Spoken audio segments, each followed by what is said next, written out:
Hello everyone, this is Keshab Pal here. আজকে আমরা pedagogy সেকশনের আরেকটি নতুন ভিডিও দেখব। এটিতে নতুন নতুন অনেকগুলো কোয়েশ্চন এবং কনসেপ্ট আপনাদের ক্লিয়ার হবে। তো আজকে আমরা চলে যাই আমাদের ক্লাসে। এই যে দেখেন প্রথম যে কোয়েশ্চন, নিচের কোন কৌশলটি সবচেয়ে ভালো, মানে এখানে যে অপশনগুলো দেখতে পাচ্ছেন এখান থেকে আপনাদের বলতে হবে যে এখানে কোন কৌশলটি সবচেয়ে ভালো। তো প্রথম যে অপশনটি দিয়েছে, শিক্ষার্থীদের কথা বলার মুহূর্তে সংশোধন করা উচিত, মানে যখনই কোনো স্টুডেন্টস ক্লাসে কথা বলবে এবং কোনো যদি ভুল বলে তাহলে সঙ্গে সঙ্গে সেটিকে ঠিক করে দেওয়া। আচ্ছা, তো এটা তো একটা অপশন দিয়েছে, ঠিক আছে। তারপরে বি নম্বর বলছে যে সংশোধনের কাজটি পুরো শ্রেণীকক্ষের কার্যকলাপ হিসেবে করা উচিত, যাতে কোনো শিক্ষার্থী ভুল পুনরাবৃত্তি না করে। মানে বলছে কি যে সংশোধনের কাজটা পুরা শ্রেণীকক্ষের কার্যকলাপ হিসেবে করা উচিত, মানে আর কেউ যাতে ভুল না করে। একজন ভুল করলো তো ওর ভুলটি ধরিয়ে দেওয়া এবং এটি বলে দেওয়া যে যাতে আর কোনো কেউ এরকম ভুল না করে। আচ্ছা, এটাও পজিটিভ মনে হচ্ছে। তারপরে সি নম্বর দেখে নিই। সি নম্বর বলছে যে শিক্ষার্থীদের ভুলগুলো মোটেও সংশোধন করার প্রয়োজন নেই। না, এটা তো পুরোপুরি নেগেটিভ হবে, কারণ ওরা যদি কোনো স্টুডেন্টস ভুল করে তো ওদের ভুলটা অবশ্যই সংশোধন করা উচিত। তো এখানে এই অপশনটিতে বলছে যে ওদের ভুলটা সংশোধন করার প্রয়োজন নেই। তো এই অপশনটা কিন্তু পুরোপুরি নেগেটিভ, গতিকে এইটি তো হবে না। আর ডি নম্বর বলছে যে শিক্ষকরা ত্রুটি বিশ্লেষণ করেন এবং নির্দেশনগুলি খুঁজে বের করেন এবং তারপর পুনরায় শেখান এবং শিক্ষার্থীদের কাছে ক্ষেত্রগুলি স্পষ্ট করেন। মানে কোনো একটি জায়গা যখন কোনো ছাত্র বুঝতে পারলো না, সেটি ভুল করলো, তো এই শিক্ষক কী করবেন, এটিকে ভালোভাবে যাচাই করবেন এবং যাচাইয়ের মাধ্যমে তিনি পরে সেটি ঠিক করে দিবেন। তো এটাই হচ্ছে সবথেকে পজিটিভ অপশন এখানে। তো এই যে ডি নম্বর অপশনই হয়ে যাবে এখানে কারেক্ট অপশন। এই দুটি ঠিক আছে, কিন্তু সবথেকে ভালো অপশন কিন্তু এই ডি নম্বর অপশন, সেজন্য এই ডি হবে সবথেকে সঠিক এবং কারেক্ট, ঠিক আছে। তারপরের প্রশ্নে চলে যাই। এই যে দেখেন এখানে দিয়েছে 2 নম্বর, অডিও ভাষাবাদ ড্যাশের উপর অনেক বেশি নির্ভর করে। তো অডিও ভাষাবাদ কিসের উপর নির্ভর করে এটি আমাদের বলতে হবে। তো এ নম্বর বলছে যে ভাষাকে বাস্তব জীবনের প্রেক্ষাপটে নিয়ে আসা। 2 নম্বর বলছে অভ্যাস গঠনের জন্য অনুশীলন এবং পুনরাবৃত্তি।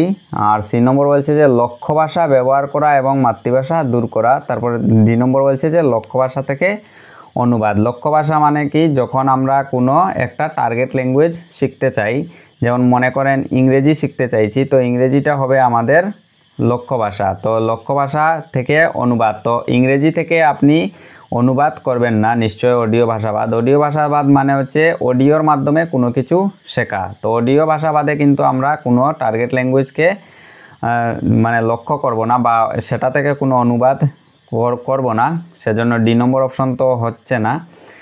আর সি নম্বর কি বলেছিল যে লক্ষ্য ভাষা ব্যবহার করা এবং মাতৃভাষা দূর করা। তো মাতৃভাষা দূর করা এবং লক্ষ্য ভাষাকে ব্যবহার করা এটাও হবে না, অডিও ভাষাবাদের এটা কোনো কার্যকর হচ্ছে না, সেজন্য এটাও ভুল। তো বি নম্বর বলছে যে অভ্যাস গঠনের জন্য অনুশীলন এবং পুনরাবৃত্তি, মানে drills and practice to form habits. তো অডিও ভাষাবাদ বেসিক্যালি জিনিসটি কি, অডিও ভাষাবাদ হচ্ছে যখন আমরা কোনো কিছু অডিওর মাধ্যমে শুনি, তার মানে কি শোনাটা হচ্ছে আমরা পুনরাবৃত্তি করা। তারপর এ নম্বর অপশনটি বলছে যে ভাষাকে বাস্তব জীবনের প্রেক্ষাপটে নিয়ে আসা। তো বাস্তব জীবনের কোনো প্রেক্ষাপটে আমরা অডিও ভাষাবাদের মাধ্যমে কিন্তু নিয়ে আসতে পারবো না, সেজন্য এটি হবে বি নম্বর। অনেকে বলতে পারেন যে ড্রিলস অ্যান্ড প্র্যাকটিস তো সবসময় নেগেটিভ হয়। বেসিক্যালি ড্রিলস অ্যান্ড প্র্যাকটিস কোনো কনসেপ্ট যদি আমরা শিখি তখন পুনরাবৃত্তি করে বা ড্রিলস অ্যান্ড প্র্যাকটিস সেটি কিন্তু নেগেটিভ হয়, কিন্তু এখানে অডিও ভাষাবাদ আছে গতিকে সেজন্য হবে আমাদের এটি কারেক্ট অপশন। কারণ অডিওর মাধ্যমে আমরা যে কোনো জিনিস পুনরায় আমরা শুনতে পারি, যেমন কোনো গান যখন আমরা শুনি মোবাইলের মাধ্যমে তখন গানটা কি হয়, বারে বারে আমরা সেটাকে শুনতে পারি। তো এই যে কোনো ডিভাইসের মাধ্যমে আমরা কোনো জিনিস পুনরায় শুনতে পারি, তো এটা কি, এটা তো বেসিক্যালি ড্রিলস অ্যান্ড প্র্যাকটিসই তো হচ্ছে। তো অডিও ভাষাবাদটাও সেরকমই। তো এটা হবে অপশন নাম্বার বি, অভ্যাস গঠনের জন্য অনুশীলন এবং পুনরাবৃত্তি, এটাই পজিটিভ অডিও ভাষাবাদের ক্ষেত্রে। অন্য ক্ষেত্রে এটা নেগেটিভ হয়ে যেত, কারণ অনুশীলন ড্রিলস অ্যান্ড প্র্যাকটিস এটা নেগেটিভ ওয়ার্ড, কিন্তু এই অডিও ভাষাবাদ আছে সেজন্য কিন্তু এটা হচ্ছে পজিটিভ। ওকে, তো নেক্সট অপশনে চলে যাই। এই যে দেখতে পাচ্ছেন এখানে নেক্সট 3 নম্বর অপশন কি বলছে দেখো, একজন ভাষা শিক্ষক হিসেবে আমাদের উচিত আমাদের শিক্ষার্থীদের সফল অভিধান মানে ডিকশনারি অভিধান ব্যবহারকারী হিসেবে গড়ে তোলার চেষ্টা করা। তো অবভিয়াসলি আমরা যখন ভাষা পড়াবো ক্লাসে, তো ক্লাসে ওদেরকে ভাষা পড়ানোর সময় ওদেরকে যে নতুন নতুন ওয়ার্ড আমরা পাবো সেটি ওদেরকে বলতে হবে যে এইটা নতুন ওয়ার্ড, তো নতুন ওয়ার্ডগুলা শিখে রাখো। তো কিন্তু এই যে নতুন ওয়ার্ড পাবো, তো এটা কিন্তু ওরা কিসের মাধ্যমে শিখবে? ডিকশনারির মাধ্যমেই শিখতে পারবে, কারণ ডিকশনারিতে অনেকগুলো ফর্ম দেওয়া থাকে, একসঙ্গে একটা শব্দের অনেকগুলো সমার্থক শব্দ দেওয়া থাকে, সেজন্য ওরা কিন্তু এটা থেকে ভালোভাবে শিখতে পারবে এবং এটার ফর্মও ওরা বুঝতে পারবে, স্ট্রাকচারগুলো বুঝতে পারবে, যে নাউন না প্রোনাউন এগুলো বুঝতে পারবে। তো এই যে অভিধানটা ব্যবহার করবে, তো অভিধানের ব্যবহার প্রচারের জন্য নিচের কোনটি সঠিক উপায় নয়? তো আমাদের কিন্তু এখানে নেগেটিভ জিনিসটি জানতে চাইছে যে কোনটা নয় সেটি, মানে এখানে অপশন অনেকগুলো আছে যে আমরা ডিকশনারি ব্যবহার করতে এইগুলো ব্যবহার করব, কিন্তু আমাদের এখানে জিজ্ঞেস করেছে যে আমরা কোন জিনিসটি আমরা ব্যবহার করব না। ঠিক আছে, তো প্রথম যে অপশন এ নম্বর দিয়েছে কি ব্যাকরণের অংশগুলি খুঁজে বের করা। তো অবভিয়াসলি আমরা ব্যাকরণের অংশগুলা খুঁজে বের করব, কারণ পার্টস অফ স্পিচটা আমাদের লেখা থাকে ডিকশনারিতে এবং সেগুলো অভিধান যখন খুঁজবে বাচ্চারা তখন সেগুলো কিন্তু ওরা জানতে পারবে। ঠিক আছে, তো এটা তো পজিটিভ, সেজন্য এটা আমাদের এই প্রশ্ন অনুযায়ী কিন্তু এটা হবে না। তারপর বি বলছে কি যে সহপাঠ্যের প্রাসঙ্গিক অর্থ নির্বাচন করা, মানে choosing the meaning that is relevant in the context. তো এটাও তো ঠিক আছে, কারণ অর্থটা আমরা নির্বাচন করতে পারবো। তারপর বলছে যে সি নম্বর শব্দটি কিভাবে লেখা হয়, এটাও আমরা নিশ্চয়ই জানতে পারবো যে কিভাবে শব্দটি লেখা হয়েছে। তো এটাও তো নিশ্চয়ই আমাদের যে ডিকশনারি এটা কিন্তু এটা আমরা জানতে পারি যে কিভাবে শব্দটা লেখা হয়েছে। তারপর ডি বলছে যে প্রতিটি নতুন শব্দের জন্য শিক্ষকের কাছে পৌঁছানো, এটা কিন্তু নেগেটিভ, কারণ হচ্ছে যে কোনো একটি শব্দ, যেমন ওরা একটা পাঠ পড়লো, পাঠ পড়ে করে একটা নতুন শব্দ পেলো, শব্দটা পেয়েই যে ওরা শিক্ষকের কাছে গিয়ে জিজ্ঞেস করবে যে স্যার এটা কি বা ম্যাম এটা কি, তো এরকম কোনো কথা নয়, কারণ ওরা নিজের থেকে জানার চেষ্টা করবে ডিকশনারি অভিধান দেখে। যখন শিক্ষক বলে দিবেন যে এইভাবে তোমরা নতুনভাবে যে শব্দ পাবে সেই শব্দগুলো ডিকশনারি থেকে বের করে তোমরা নিজের থেকে শিখবে। তো এই জন্য কিন্তু ওরা নিজের থেকে শিখলে ভালো হয়, ওরা জিনিসটা ভালোভাবে বুঝতে পারবে। তো সবসময় যে শিক্ষকের কাছে গিয়ে জিজ্ঞেস করবে যে শব্দের মানে, এটা কিন্তু নেগেটিভ, সেজন্য যেহেতু নেগেটিভ তো এইটাই হবে আমাদের কারেক্ট অপশন। ওকে, তো অপশন নাম্বার ডি হয়ে যাবে এই প্রশ্নের সঠিক উত্তর। তারপরের প্রশ্নে চলে যাই। এই যে দেখেন এখানে 4 নম্বর প্রশ্ন দিয়েছে, নিচের কোনটি খাঁটি মানে অথেন্টিক শ্রবণের উদাহরণ। তো অথেন্টিক শ্রবণের উদাহরণ, শ্রবণ কিন্তু শ্রবণের কথা বলছে। ঠিক আছে, তো শ্রবণ মানে কি, যে জুড়ে পড়া হবে না গল্প বলা হবে না রেডিও সম্প্রচার হবে না একটি গান গাওয়া হবে। জুড়ে পড়া, তো পড়লে তো আমার শ্রবণ হবে না, আমি তো শুনবো না। জুড়ে আমি যখন পড়বো বা এই যে আমি যখন ভিডিওটি বানাচ্ছি, তো আমি কিন্তু জুড়ে জুড়ে কথা বলছি, তো জুড়ে জুড়ে কথা বলছি, তো আমি তো কিছু শুনতে পারছি না। ঠিক আছে, তো নিশ্চয়ই এটা শ্রবণের উদাহরণ হবে না।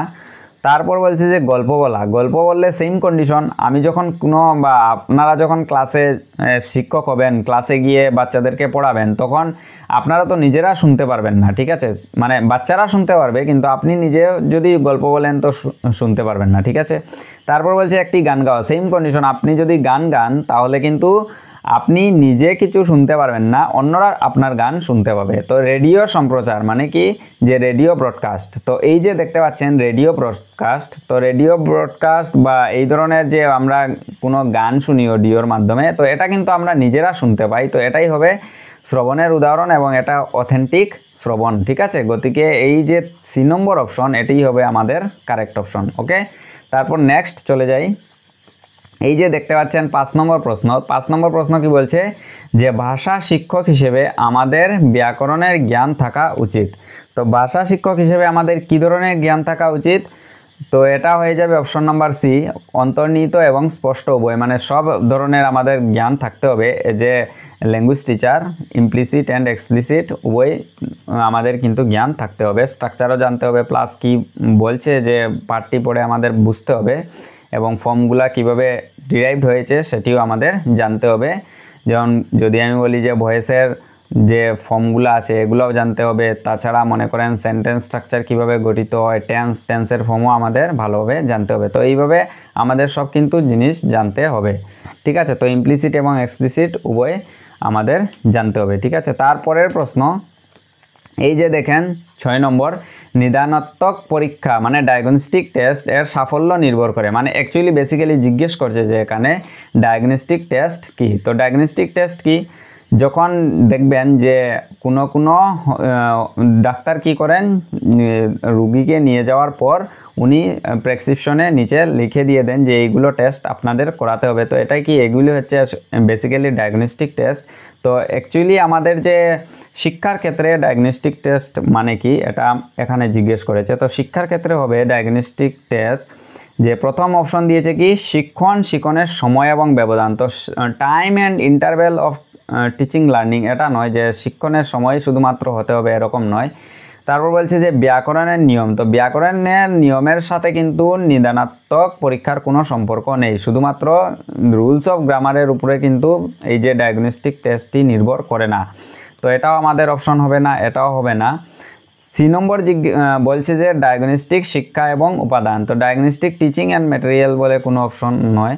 তারপর এই যে এখানে দেখতে পাচ্ছেন ডি নম্বর অপশন, শেখার ব্যবধানের কারণ চিহ্নিত করা, মানে কি যে identifying the cause of learning gaps, মানে শিক্ষার্থীরা কোন জায়গায় বুঝতে ওদের অসুবিধা হচ্ছে। তো এই যে বুঝার অসুবিধা বা ওদের যে কোন জায়গায় মানে কোনটা বুঝতে পেরে গেছে বা কোনটা বুঝতে একদম পারছে না বা কোনটা একটু একটু বুঝতে পারছে, আর একটু হেল্প করলে ওরা কিন্তু বুঝতে পারবে। তো এই ধরনের যে লার্নিং গ্যাপ, এই লার্নিং গ্যাপসটা কিন্তু খুঁজে বার করার মাধ্যমই হচ্ছে আমাদের ডায়াগনস্টিক টেস্ট বা নিদানাত্মক পরীক্ষা। তো এখানে অপশন নাম্বার ডি হয়ে যাবে আমাদের কারেক্ট অপশন, ওকে।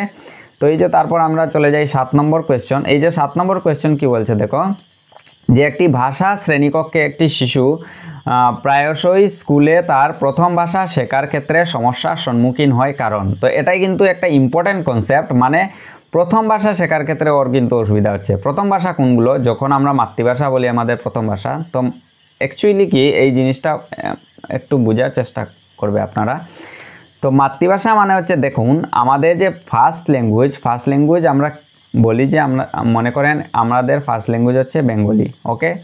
তো বেঙ্গলি শেখার ক্ষেত্রেই কিন্তু অসুবিধার সম্মুখীন হচ্ছে। কেন হচ্ছে বা কেন এরকম হয়, এটা যদি আমরা একটু বলি যে আমরা কিন্তু ঘরে যখন কথা বলি তখন আমরা Bengali, most of the Bengali people's R Barak Valley used Sylheti language, okay, Sylheti language. তো সিলেটি ল্যাঙ্গুয়েজটাও কি অ্যাকচুয়ালি বাংলা, আর আমাদের ফার্স্ট ল্যাঙ্গুয়েজটাও কি অ্যাকচুয়ালি বাংলা, কিন্তু দুটি ভাষার মধ্যে কিন্তু পার্থক্য থাকছে। এই যে সিলেটি ভাষা যে বাংলা ভাষা আমরা কিন্তু শিখে যাই প্রকৃতিভাবে, ঠিক আছে। আর এই যে স্কুলের যে বাংলা ভাষা, এটা কিন্তু শিখতে গেলে প্রপার ওর একটা ফর্ম আছে, ওটা শিখতে হবে। যেমন যদি মনে করেন যে স্কুলে দুইটা তোমার শিক্ষার্থী আছে, তো ওরা যদি স্কুলে ঘরে তো সিলেটি ভাষায় কথা বলে, তো স্কুলে যদি ওরা বলে এভাবে যে আজকে ওরা কীভাবে আজকে যদি খেলতে যায়, তো ওরা কীভাবে বলবে যে আজকে আমরা খেলাত যাইমু, তো এইভাবে বলবে। বেসিক্যালি কিন্তু এই যে কথাটি যদি শুদ্ধভাবে বলতে চায় তো কি বলবে যে আজকে আমরা খেলতে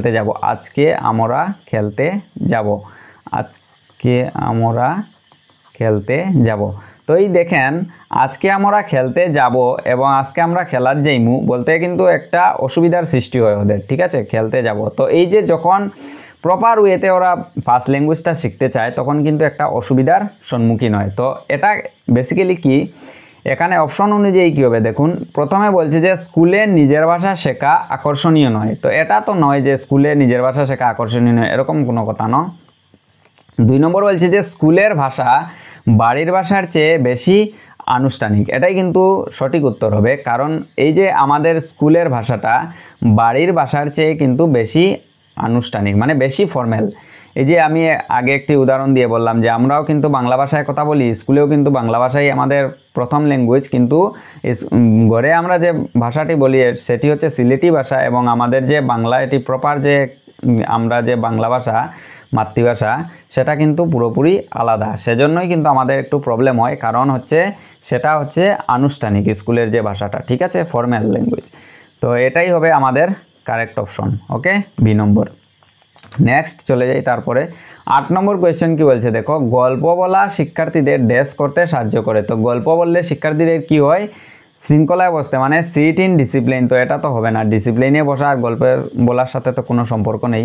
তারপর বলছে শ্রেণীকক্ষে মনোযোগ দেয়, শ্রেণীকক্ষে মনোযোগ দেয়। গল্প বললে শ্রেণীকক্ষে যে মনোযোগ দেবে শুধুমাত্র এরকম কোনো কথা না। তারপর সি বলছে যে ক্লাসের পরিবেশ উপভোগ করা, এনজয় দ্য ক্লাস অ্যাম্বিয়েন্স। তো এটাও হতে পারে, কিন্তু সব ছাত্রছাত্রী যে ক্লাসের পরিবেশ উপভোগ করবে এরকম না। তো ডি নম্বর বলছে যে তাদের কল্পনা শক্তির বিকাশ ঘটায়। এটা কিন্তু সব থেকে ইম্পর্ট্যান্ট মানে পয়েন্ট। তো গল্প বললে কি হয়, তাদের কল্পনা শক্তির বিকাশ ঘটায়। যেমন অনেক ধরনের গল্প আছে, যে ওই যে ক্যাপ অ্যান্ড মঙ্কি একটা যে গল্প আছে, যে একজন ক্যাপওয়ালা উনি ঘুরতে ঘুরতে একটা গাছের নিচে গিয়ে বসলেন। তো এইভাবে গল্প বললে কিন্তু ওরা ইমেজিন করতে পারে, যে ওরা মনে মনে ভাবে যে ক্যাপওয়ালা কীরকম হতে পারে। তো গাছে নিয়ে বসলো, তারপর ও ঘুমিয়ে পড়লো, তারপর বান্দরগুলো ওর ক্যাপগুলো নিয়ে সবাই এক একটা করে ওরা নিজেদের মাথায় পড়ে নিল। তারপর ওই তোমার এই ক্যাপ সেলার যে উনি উঠে দেখলেন যে সব বান্দরে উনার ক্যাপ নিয়ে নিয়েছে। তারপর উনি উনার মাথার ক্যাপটি নিচে ফেললেন। তারপর ওই বান্দরগুলো সেম উনার দেখা দেখি কী করলো, যে নিচে ক্যাপগুলো ফেলে দিল। তো এইভাবে গল্প বললে কিন্তু ওদের কি হয়, কল্পনা শক্তির বিকাশ ঘটায় এবং ওরা বুঝতে পারে যে জিনিসটা এইভাবে ঘটেছে। ঠিক আছে, তো গল্প বললে শিক্ষার্থীদের কি হয়, কল্পনা শক্তির বিকাশ ঘটে। ওকে, তারপরে নেক্সট আমরা চলে যাই। এই যে দেখেন 9 নম্বর প্রশ্ন, শিক্ষার্থীদের লেখার দক্ষতা মূল্যায়নের জন্য নিচের কোনটি সবচেয়ে ভালো উপায়। তো শিক্ষার্থীদের লেখার দক্ষতা কিভাবে মূল্যায়ন করলে ভালো হবে সব থেকে, তো এই যে এখানে দিয়েছে যে পাঠ্যপুস্তকের একটি অধ্যায়ের উপর ভিত্তি করে প্রশ্নের উত্তর দাও। মানে একটা পাঠ আপনি পড়ালেন ক্লাসে এবং সেই অনুযায়ী বললেন যে প্রশ্ন আছে, বললেন যে তোমরা এগুলো লিখে দেখিয়ে দাও। তো এরকম বললে কিন্তু হবে না, ওরা শুধুমাত্র ওই ক্লাসে পাঠে যে পড়লো সেগুলোই কিন্তু উত্তর দিয়ে দিবে। তো এটা কিন্তু নিজেদের থেকে কিছু ওরা বিকাশ করতে পারবে না। ঠিক আছে, তারপর বলছে ডিকটেশন। ডিকটেশন মানে কি, মনে করেন আপনি ক্লাসে গিয়ে বললেন এবং ওরা সঙ্গে সঙ্গে খাতায় লিখে নিল। তো এটাও তো হবে না, এটাও ওদের কোনো ধরনের বিকাশ হবে না, যেটা শুনবে সেটাই লিখে নিবে। তারপর 2 নম্বর বলছে যে ভালো হাতের লেখার প্রতিযোগিতা। তো লেখার প্রতিযোগিতার সঙ্গে কিন্তু এই যে লেখার দক্ষতা মূল্যায়নের কোনো ধরনের কিন্তু মিল নেই। কারণ হচ্ছে কি, কারণ লেখার প্রতিযোগিতা এবং লেখার দক্ষতা মূল্যায়নের কোনো সম্পর্ক থাকছে না। কারণ একজন সুন্দর লিখতে পারলেই যে লেখার দক্ষতা মূল্যায়ন হয়ে যাবে এরকম কোনো কথা নয়। নিজের থেকে যদি লিখতে পারে তাহলেই বলতে হবে যে না, ওর লেখার যে দক্ষতা সেটি হয়ে গেছে। তো তাদের অভিজ্ঞতা লেখা, তারা নিজের থেকে যদি কিছু লেখে তো সেটিই হবে সবথেকে ভালো লেখার দক্ষতা মূল্যায়নের জন্য। ওকে, তো এটার অপশন হয়ে যাবে কারেক্ট অপশন সি। তারপরের প্রশ্নে চলে যাই। এই যে দেখেন আমরা 10 নম্বর প্রশ্নে চলে এলাম। প্রথমে একটি বিচ্ছিন্ন উদাহরণের মাধ্যমে নিয়মগুলি প্রদান করে, মানে প্রথমে উদাহরণের মাধ্যমে কোনো কিছু বলে দেয় নিয়মগুলা, তারপর কি বলে, তারপর অনুশীলনের মাধ্যমে নিয়মগুলি ব্যাখ্যা করে। তারপর মানে আর কি নিয়মগুলো আবার ব্যাখ্যা করে শুরু করা হয়। তো এটা কি বেসিক্যালি, তো এটা বলছে যে প্রসঙ্গে ব্যাকরণ যোগ্যতা, মানে প্রথমে কিন্তু রুলগুলাকে দিয়ে দিচ্ছে। ঠিক আছে, প্রথমে রুল বলে দেওয়া হচ্ছে। তো প্রথমে রুল বলে দেওয়া হয় অনেক ক্ষেত্রে, যেমন আমরা ম্যাথসে যেমন একটু হায়ার ক্লাসে আমরা এই যে পাইথাগোরাস থিওরাম পাই। যে পাইথাগোরাস থিওরামটা কি, যে হাইপোটেনিয়াস আছে, এইটা বেজ, এটা হচ্ছে পারপেন্ডিকুলার। মানে আমি একটু একটা এক্সাম্পলের মাধ্যমে আর কি বোঝানোর চেষ্টা করছি। তো আমরা জানি কি যে হাইপোটেনিয়াস স্কোয়ার বরাবর হয় কি, যে পারপেন্ডিকুলার স্কোয়ার প্লাস বেজের স্কোয়ার। তো এই দুটোটা অ্যাড করলে আমরা হাইপোটেনিয়াস পেয়ে যাই। তো প্রথমে মনে করেন আপনি এই ধরনের উদাহরণ দিয়ে দিলেন। তো উদাহরণ দেওয়ার পর ওরা কিন্তু বুঝতে পারবে যে না, এটা তো এইভাবে কাজ হয়। তো এটা যে রাইট অ্যাঙ্গেল ট্রায়াঙ্গেলের আমরা হাইপোটেনিয়াস বের করতে পারি বা বেজ বের করতে পারি বা পারপেন্ডিকুলার যে কোনো একটা বের করতে পারি, দুটি দেওয়া থাকলে। ঠিক আছে, তো এই ধরনের আর কি ওরা রুল দিয়ে দেওয়া হয়। তারপরে কিন্তু রুল দেখে দেখে ওরা পরবর্তীতে যে সমাধান থাকে সেগুলো বের করতে পারে। তো এটা বেসিক্যালি কি, তো এটা হচ্ছে এই যে দেখতে পাচ্ছেন মেরিট অফ ডিডাকটিভ অ্যাপ্রোচ। এই যে রুলগুলো আগে জানা মানে কি, ডিডাকটিভ অ্যাপ্রোচ আমরা আরও সিডিপির ক্লাস নেব, তখন আরও ভালোভাবে বুঝবো। তো এগুলো হচ্ছে ডিডাকটিভ অ্যাপ্রোচ। তো এটা হচ্ছে ডিডাকটিভ পদ্ধতির যোগ্যতা, মানে একটা ভালো দিক। ঠিক আছে, ভালো দিক, মেরিট মানে হচ্ছে ভালো দিক। তো এটা ডিডাকটিভ পদ্ধতির যোগ্যতা। ওকে, তো কারণ কোনো এক্সাম্পল আমরা প্রথমে দিয়ে দেওয়া হয়, তারপরে সেই এক্সাম্পল অনুযায়ী কোনো প্রবলেম সলভ করা হয়। ঠিক আছে, আরও অনেক কিছু অনেক এক্সাম্পল আছে, যেমন বলতে পারেন কোনো ছোটো ছোটো বাচ্চাদেরকে তো আর এরকম পাইথাগোরাস থিওরাম দিবেন না। যেমন মনে করেন ওদেরকে বললে যে 4 আর 2 অ্যাড করলে কত হয়, 6 হয়। তো এই যে এক্সাম্পল দিয়ে বললেন যে এইভাবে আপনারা অ্যাড করবেন, যে প্রথমে যে উপরের সংখ্যা আছে এবং নিচের সংখ্যাকে অ্যাড করলে আরেকটা সংখ্যা পাওয়া যায়, নতুন একটা সংখ্যা। তো এটা অ্যাডের নিয়ম, মানে যুগের নিয়ম। তো এইভাবে আর কি অনেক ধরনের এক্সাম্পল দেওয়া যেতে পারে। তো এটা হচ্ছে ডিডাকটিভ পদ্ধতির যোগ্যতা। ঠিক আছে, তারপরের প্রশ্ন, এই যে দেখেন এখানে কার্যকলাপগুলিতে ব্যাকরণগত বিষয়গুলিকে স্পষ্ট এবং আকর্ষণীয়ভাবে উপস্থাপন করা উচিত। তো কার্যকলাপগুলো মানে ক্রিয়াকলাপে ব্যাকরণের বিষয়গুলোকে স্পষ্ট করা এবং আকর্ষণীয়ভাবে উপস্থাপন করা উচিত কেন? তো এই যে অপশন এখানে দিয়েছে, এটা থেকে আমাদের বের করতে হবে। তো প্রথমে বলছে যে শিক্ষার্থীদের এগুলো করতে সাহায্য করা এবং কাঠামোটি আত্মস্থ করা, মানে help learners to do them and internalise the structure. আচ্ছা, এটা তো হতে পারে। তারপর বি নম্বর দেখে নিই, শিক্ষার্থীদের গঠনটি মুখস্থ করতে সাহায্য করা। না, মুখস্থ করে কোনো স্ট্রাকচারকে মুখস্থ করা এটা মানে নেগেটিভ হয় আর কি। তো কার্যকলাপগুলো মুখস্থ করা তো উচিত নয়। তারপর সি বলছে যে শিক্ষার্থীদের এটি করতে বা এড়িয়ে যেতে দ্বিধাবোধ করতে সাহায্য করা, মানে এড়িয়ে না যাওয়ার জন্য বলা হচ্ছে। তো এটা ওরকম হবে না। শিক্ষার্থীদের তাদের কাজ পর্যবেক্ষণ করতে সাহায্য করা, শুধু পর্যবেক্ষণ করলেও হবে না। তার মানে কি, যে এ নম্বর অপশনই হয়ে যাবে আমাদের কারেক্ট অপশন, কারণ help learners to do them and internalise the structure, মানে ওরা যেটা করবে সেটা করবে এবং কিভাবে হচ্ছে জিনিসটি সেটা ওরা বুঝবে। তো এটাই হবে সঠিক উত্তর। তারপরের প্রশ্নে চলে যাই। এই যে এখানে দেখতে পাচ্ছেন 12 নম্বর কোয়েশ্চেন, সাহিত্যে ড্যাশ অর্থ আছে। তো সাহিত্যে তো অনেকগুলো একাধিক স্তর আছে। ঠিক আছে, শুধুমাত্র তো যেমন একটি স্তর, দুটি স্তর, তিনটি স্তর এরকম থাকে না, অনেকগুলো স্তর থাকে সাহিত্যে। তারপরের প্রশ্ন, এই যে দেখেন 13 নম্বর প্রশ্ন, ভাষা শিক্ষার ড্যাশের সাথে সাথে ভাষার কার্যকরী দিকগুলি গতি লাভ করে। তো কি গতি লাভ করে এখানে দিয়েছে যে যোগাযোগমূলক পদ্ধতি, তারপরে কাঠামোগত পদ্ধতি, গঠনমূলক পদ্ধতি, ঐতিহ্যগত পদ্ধতি। তো ঐতিহ্যগত পদ্ধতি হবে না। তারপর বলছে যে কাঠামোগত পদ্ধতি মানে স্ট্রাকচারাল অ্যাপ্রোচও হবে না। ভাষা শিক্ষা ড্যাশের সাথে কার্যকরী দিকগুলি, মানে এটা হবে কনস্ট্রাকটিভ অ্যাপ্রোচ, মানে গঠনমূলক পদ্ধতি। ওকে, যোগাযোগমূলক পদ্ধতিও হবে না। তারপর চলে যাই নেক্সট প্রশ্ন। এই যে দেখেন 14 নম্বর প্রশ্ন, সাহিত্য পাঠ ভাষা ক্লাসে ড্যাশ শেখানোর এবং শেখার জন্য ব্যবহার করা যেতে পারে। তো সাহিত্য যখন পাঠ করা হবে ভাষার ক্লাসে, তখন কি শেখানোর এবং শেখার জন্য ব্যবহার করা যেতে পারে। তো কি শেখানো যাবে, যে ভাষার ফাংশন এবং নতুন শব্দভাণ্ডার। আচ্ছা, এটা তো হতে পারে, ভাষার ফাংশনগুলো জানবে এবং নতুন শব্দভাণ্ডার শিখবে সাহিত্যের মাধ্যমে, এটা হবে। তারপরে যে নিয়ম সংস্কার, শুধু নিয়ম সংস্কার হবে না, শেখার প্রতিবন্ধী ব্যক্তি, মানে শুধুমাত্র যে লার্নিং ডিসেবিলিটিসের জন্য সাহিত্য পাঠ করা হবে এরকম না, বা উন্নয়নশীল উচ্চারণ, শুধুমাত্র উন্নয়নশীল উচ্চারণ নয়। ঠিক আছে, তো নতুন শব্দভাণ্ডার শিখলে অটোমেটিক ওরা কিন্তু উচ্চারণও শিখতে পারবে বা ভাষার ফাংশনটাও জানতে পারবে আর কি সাহিত্যের মাধ্যমে। তো এটাই হয়ে যাবে correct option, option number A. Okay, তারপর নেক্সট এবং লাস্ট কোয়েশ্চেন আজকে আমাদের, যে ব্যাকরণ শিক্ষার ক্ষেত্রে নিচের কোনটি সত্য, মানে ব্যাকরণ শিক্ষার ক্ষেত্রে নিচের কোনটা সত্য।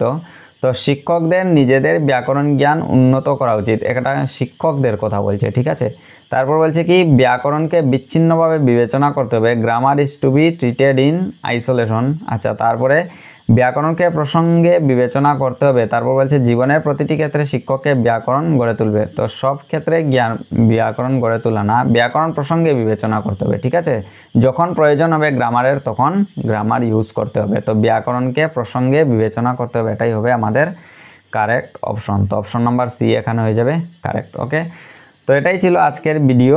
তো thank you, all the very best. আর আপনারা কমেন্ট করবেন অবশ্য, তারপর আমরা আরও নতুন নতুন এভাবে ভিডিও নিয়ে আসবো। Thank you.